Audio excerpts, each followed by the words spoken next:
방금 읽은 이 시편 100편은 다윗이 기록한 것입니다. 오늘 성경에서 우리는 다윗의 감사를 배울 수 있습니다. 다윗의 감사를 한마디로 말하면 이렇게 말할 수 있습니다. 여호와께 즐거운 찬송을 부를지어다. 이 말은 오늘 성경 1절에 나오는 말씀이죠. 1절 보시면 온 땅이여 여호와께 즐거운 찬송을 부를지어다 그랬습니다. 오늘 다윗이 우리에게 말하는 것이 이것입니다. 여호와께 즐거운 찬송을 부르자는 거죠. 온 땅이여 여호와께 즐거운 찬송을 부를지어다. 우리 같이 한번 읽어볼까요? 온 땅이여 여호와께 즐거운 찬송을 부를지어다. 아멘. 이 말을 저는 이렇게 받아들였어요. 아이야 교회여, 아이야 교회여 여호와께 즐거운 찬송을 부를지어다. 하나님의 음성으로 받아들였습니다. 오늘 우리는 시편 100편을 묵상하는데 여러분 성경 말씀을 묵상할 때는 두 가지를 꼭 찾아야 한다. 기억하시죠? 첫 번째는 하나님을 찾아야 됩니다. 성경은 하나님의 말씀이니까 성경에서 하나님을 찾아야 됩니다. 하나님을 못 찾으면 뭐 성경책이나 소설책이나 역사책이나 윤리책이나 별 차이가 없는 거죠. 성경을 읽을 때는 하나님이 어디 계신지, 하나님이 어떤 분인지 알아야 됩니다. 두 번째는 무엇을 찾아야 한다고요? 나를 찾아야 한다 그랬습니다. 성경은 누구에게 주시는 말씀입니까? 나에게 주시는 말씀입니다. 다른 사람에게 주시는 말씀이 아닙니다. 남편에게, 아내에게 주시는 말씀이 아니죠. 나에게 주시는 말씀으로 받아야 우리가 은혜를 받을 수 있습니다. 따라서 성경을 읽을 때는 그 말씀을 나에게 적용을 해야 하는 거죠. 자, 그렇게 한번 해보죠. 한번 찾아보죠. 첫 번째, 하나님 한번 찾아보겠습니다. 오늘 성경에 나오는 하나님은 어떤 분이십니까? 3절을 보시면 여호와가 우리 하나님이신 줄 너희는 알지어다 그랬습니다. 너희는 알지어다. 무엇을 알아야 한다고요? 여호와가 우리 하나님이신 것을 알아야 한다는 거죠. 여러분, 이 세상 살면서 다른 건 몰라도 이것만큼은 꼭 알아야 됩니다. 무엇입니까? 여호와가 우리 하나님이라는 사실입니다. 우리 인생에서 가장 중요한 지식이 바로 이거죠. 여호와가 우리 하나님이라는 지식입니다. 호세아 6장에도 나와요. 그러므로 우리가 여호와를 알자, 힘써 여호와를 알자 그랬습니다. 이것이 가장 중요하기 때문에 우리가 다른 건 몰라도 여호와를 알아야 됩니다. 하나님을 알아야 됩니다. 우리 인간에게는 본능이라는 게 있죠. 본능은 누가 가르쳐 주지 않아도 태어날 때부터 가지고 있는 것을 말합니다. 예를 들어서 신을 찾는 본능이 우리에게 있습니다. 그래서 세계 어디를 가도 종교가 있죠. 우주선을 발사하는 그 과학자들이 모인 나사에 가도 종교가 있고 벌거벗고 사는 아마존 원주민에 가도 종교가 있습니다. 그런데 문제는 어떤 신이 참 신이냐 하는 거죠. 사람들마다 섬기는 신이 같지 않습니다. 불교, 유교, 이슬람교 다 다른 신을 섬기고 있죠. 어떤 사람은 하늘의 태양신을 섬기는 사람도 있고요. 또 어떤 사람은 바다의 용왕신을 섬기는 사람도 있고 어떤 사람은 높은 산에 산신을 섬기는 사람도 있는데 도대체 어떤 신이 참 신이냐 하는 것입니다. 오늘 성경에 그 답을 주고 있습니다. 여러분 3절을 다시 한번 보시면요. 여호와가 우리 하나님이신 줄 너희는 알지어다 그랬습니다. 어떤 신이 참 신이라고요? 여호와가 우리 하나님이라는 거죠. 여호와가 우리 하나님이다 이 말은 여호와가 참 신이다 그런 뜻입니다. 여호와가 참 신인 것을 믿으십니까? 우리는 여호와가 참 신인 것을 믿습니다. 그런데 세상에는 이것을 믿지 못하는, 알지 못하는 사람들이 너무나 많이 있습니다. 여호와가 참 신인 것을 믿지 못하는 사람들에게 우리는 어떻게 설명해 줄 수 있을까요? 여호와가 어떻게 해서 참 신인지 어떻게 설명을 해 주겠습니까? 첫 번째 1번 보시죠. 우리를 지으신 하나님이 참 신입니다. 우리를 지으신 하나님이 참 신이십니다. 여러분 3절 중간에 보면 그는 여호와 하나님은 어떤 분이십니까? 우리를 지으시니요 그랬습니다. 여호와 하나님이 참 신인 이유는 그분이 우리를 지으셨기 때문입니다. 우리를 창조하신 분이기 때문에 여호와 하나님이 참 신이라는 거죠. 여러분 자녀가 여러분에게 이런 질문을 했다고 한번 가정을 해보세요. 엄마 아빠 두 분이 내 진짜 부모님 맞으세요? 내 부모님이라는 증거가 있으세요? 이러면 뭐라고 대답을 해주시겠습니까? 아마 이렇게 대답을 할 것 같아요. 이놈아, 내가 너를 낳았으니까 너 부모님이지 뭐냐, 그죠? 내가 너를 낳았으니까 너 부모님이지. 맞는 말입니다. 부모의 증거는 낳았다는 거죠. 자녀를 낳았기 때문에 부모가 되는 거 아니겠습니까? 마찬가지로 하나님의 증거는 무엇입니까? 무엇을 가지고 우리 하나님이라고 말할 수 있습니까?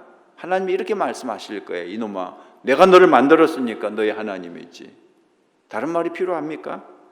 어떤 신이 우리 하나님인지 알 수 있는 기준이 바로 여기에 있습니다. 누가 나를 만들었느냐, 그죠?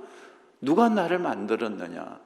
여러분, 어떤 사람이 누가 참 신이냐고 물으면 그렇게 질문하세요. 누가 당신을 만들었습니까? 누가 당신을 만들었습니까? 부처님이 우리를 만들었나요? 공자님이 우리를 만들었나요? 우리를 만든 분은 오직 하나님 한 분밖에 없습니다.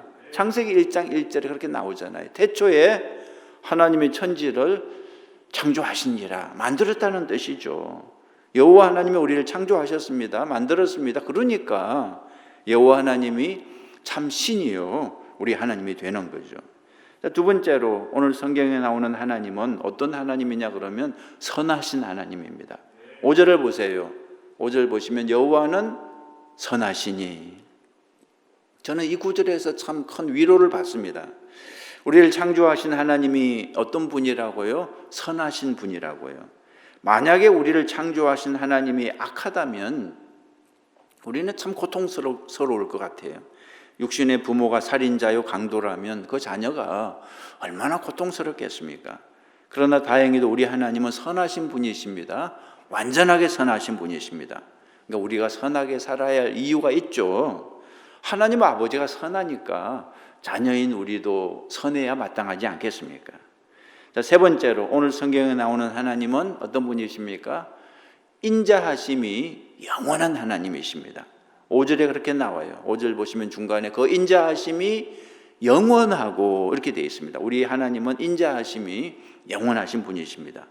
우리가 죄를 지어도 금방 심판하지 않는 이유가 여기에 있습니다. 우리 하나님은 너무나 인자하신 분이십니다. 우리의 잘못을 오래 참고 기다려 주시는 분이죠. 하나님이 인자한 분이 아니었다면 우리가 어떻게 되었을까요? 벌써 심판을 받아서 지옥에 떨어졌을 것입니다. 인자하신 하나님이시기 때문에 용서를 받았고 구원을 받았습니다. 자, 네 번째로 하나님은 어떤 분이십니까? 우리 하나님은 성실하신 하나님이십니다. 5절 끝에 그렇게 나와요. 성실하심이 대대에 이르리로다 그랬습니다. 성실하다는 말은 신실하다, 변함이 없다는 뜻입니다. 하나님은 우리를 대할 때 신실하게 대하십니다. 우리를 배신하지 않습니다. 한번 말씀하신 것은 반드시 지키시죠. 그래서 성경 말씀은 1.1획도 사라지지 않고 반드시 이루어지는 거죠. 사람은 시시때때로 변하지만 우리 하나님은 영원 무궁토록 변함이 없는 것입니다. 자, 지금까지 하나님이 어떤 분인지 한번 쭉 알아봤습니다. 첫 번째, 우리를 창조하신 하나님. 두 번째, 선하신 하나님. 세 번째, 인자하신 하나님. 네 번째, 성실하신 하나님. 우리가 성경을 읽을 때는 이렇게 하나님을 찾아야 됩니다. 하나님의 모습을 발견해야 됩니다. 자, 두 번째, 나를 찾아보죠. 나를 찾아보죠. 그 다음에 나는 어떤 존재입니까? 오늘 성경에서 나는 어떤 존재입니까? 1번을 보시면 첫째, 나는 하나님의 소유입니다. 그죠? 3절 중간 보세요. 3절 중간에 읽어볼까요? 우리는 그의 것이니 그의 백성이요 그의 기르시는 양이로다 그랬습니다. 세상 사람들은 이렇게 말해요. 나는 내 거야 그럽니다. 나는 내 거야. 내 맘대로 할 거야. 내 인생 내 거야. 간섭하지 마. 내가 주인이야. 그러나 성경은 아니라고 그럽니다. 아니야. 우리는 그의 것이니 그의 백성이요 그의 기르시는 양이로다 그랬습니다. 여러분 이 사실을 기억하십시오. 우리는 하나님의 것입니다. 하나님이 나를 만들었습니다. 따라서 우리의 주인은 내가 아니라 하나님이라는 거죠. 그래서 우리가 하나님을 주님이라고 하잖아요. 주님, 주인님 그런 뜻입니다. 자, 질문 드리겠습니다. 내가 주인인 게 안전한가요? 아니면 하나님이 주인이신 게 안전한가요? 하나님이 주인이신 게 훨씬 더 안전합니다. 왜냐하면 나는 무능하고 하나님은 전능하신 분이기 때문입니다. 오늘 성경에 나오듯이 우리는 양과 같은 존재입니다. 양은 세상에서 제일 약한 짐승입니다. 날카로운 발톱도 없고 빨리 달릴 수 있는 다리도 없고 뭐 염소처럼 뿔이 있는 것도 아니고 양은 자신을 보호할 수 있는 힘이 전혀 없는 동물입니다. 한마디로 무능한 존재입니다. 그런데 양은 아무 걱정이 없습니다. 사자가 와도 걱정이 없고요. 이리떼가 와도 걱정이 없습니다. 이유가 무엇입니까? 목자가 있기 때문이죠. 목자가 양을 안전하게 지켜줍니다. 목자가 양을 푸른 초장으로 쉴만한 물가로 인도해 줍니다. 여러분 잊지 마십시오. 나는 무능하지만 우리의 목자 되시는 하나님은 전능하신 분인 것을 믿으시기 바랍니다. 전능하신 하나님이 우리를 지켜주시기 때문에 아무도 우리를 해칠 수 없는 거죠. 잊지 마십시오. 우리는 누구의 것입니까? 하나님의 것이요. 우리는 누구의 백성입니까? 하나님의 백성이요. 하나님의 기르시는 양이라는 것입니다. 두 번째로 우리가 해야 할 일을 한번 생각해 보죠. 자, 하나님의 백성은 어떻게 살아야 할까? 이 생각을 해야 됩니다. 우리가 하나님의 양이라면, 우리가 하나님의 것이라면, 우리가 하나님의 백성이라면 어떻게 살아야 할까? 이것이 오늘 성경의 핵심입니다. 여러분 1절에 답이 있습니다. 1절에 같이 한번 읽어볼까요? 온 땅이여 여호와께 즐거운 찬송을 부를지어다 그랬습니다. 우리가 해야 할 일이 무엇이라고요? 여호와께 즐거운 찬송을 부르는 것입니다. 하나님의 백성은 불평하며 살면 안 됩니다. 그것은 양의 자세가 아닙니다. 목자 없는 양이라면 몰라도, 부모 없는 자식이라면 몰라도, 목자가 있는 양이라면, 하나님이 우리의 아버지라면 우리는 즐거운 찬송을 불러야 한다는 거죠. 여러분 2절처럼 살아야 됩니다. 2절에 보시면 기쁨으로 여호와를 섬기며 노래하면서 그의 앞에 나아갈지어다 그랬습니다. 저는 어릴 때 한숨을 쉬는 버릇이 있었습니다. 초등학교 다닐 때 엄마 아빠 앞에서 걸핏하면 휴 하고 조그만한 게 한숨을 쉬었습니다. 그래서 부모님이 한마디 하시더라고요. 부모 앞에서 한숨 쉬는 거 아니다 그러시더라고요. 여러분 부모 앞에서 한숨 쉬는 것은 무슨 뜻입니까? 일종의 불평입니다. 일종의 원망입니다. 마찬가지로 신앙인은 하나님 앞에서 한숨 쉬는 거 아닙니다. 하나님 앞에서 불평하고 원망하는 거 아닙니다. 우리가 할 일은 무엇이라 그랬습니까? 기쁨으로 여호와를 섬기며 노래하면서 그의 앞에 나아가는 것입니다. 여러분 4절을 보시겠습니까? 같이 읽어볼까요? 감사함으로 그의 문에 들어가며 찬송함으로 그의 궁정에 들어가서 그에게 감사하며 그의 이름을 송축할지어다 그랬습니다. 이것이 우리가 할 일입니다. 저는 여기서 감사와 찬송이라는 단어에 줄을 긋고 묵상을 했습니다. 어떻게 살아야 됩니까? 우리는 감사하며 살아야 되고요, 찬송하며 살아야 된다는 거죠. 여러분 지나가는 사람들, 100사람, 믿음이 없는 사람들에게 물어봤습니다. 당신은 왜 사십니까? 뭐라고 대답했을까요? 한숨을 쉬면서 죽지 못해 살지요. 그죠? 우리 그리스도인들은 그렇게 대답하면 안 됩니다. 어떻게 대답해야 됩니까? 하나님께 영광 돌리기 위해서 살지요. 어떻게 사는 것이 하나님께 영광을 돌리는 것입니까? 어떻게 사는 것이 하나님께 영광을 돌리는 것입니까? 시편 50편에 보면 3절에 이렇게 되어 있습니다. 읽어볼까요? 감사로 제사를 드리는 자가 나를 영화롭게 하나니 그랬습니다. 감사와 찬송으로 하나님께 영광을 돌리는 것입니다. 데살로니가전서 5장 18절에도 범사에 감사하라. 이것이 그리스도 예수 안에서 너희를 향하신 하나님의 뜻이니라 그랬습니다. 하나님의 뜻은 우리가 범사에 감사하면서 기쁘고 즐겁게 찬송하는 것입니다. 여러분, 범사는 모든 것을 의미합니다. 좋은 거 나쁜 거 다 포함하는 거죠. 범사에 감사할 때 하나님께서 합력하여서 선을 이루어 주시는 거죠. 여러분, 테레사 수녀 기억하시죠? 노벨 평화상을 받았죠. 인도의 빈민촌에서 예수님의 사랑을 실천했습니다. 이분의 그 전기에 보면 이런 얘기가 나와요. 함께 일하는 수녀가 하루는 테레사 수녀에게 이렇게 말했습니다. 원장 수녀님, 오늘 우리 병원에 너무 많은 문제가 생겼어요. 이런 문제도 있고 또 저런 문제도 있고 큰일 났어요.